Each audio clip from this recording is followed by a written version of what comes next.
Sino or ano po ang attorney in fact or SPA? Hello po, Cindy Hapil.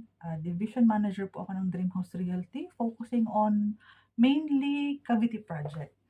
Ang attorney in fact po or ang ating special power of attorney, ito po yung mag-aasikaso on our behalf sa lahat po ng OFW. I-clear ko lang, kapag nasa Mindanao po ang mag-a-apply, hindi pa ako naka-experience pero hindi po kasali ang locally. Dapat po nasa ibang bansa or OFW po ang nag-apply ng loan. Halimbawa, asawa mo, si Mrs. na sa Saudi, ikaw po na asawang lalaki ang attorney in fact, or ikaw po ang mag-counters, ang magsasign sa mga documents na supposedly pipirmahan nung ating principal, nasa ibang bansa nga po siya. So, kinakailangan niya ng representative. Okay po.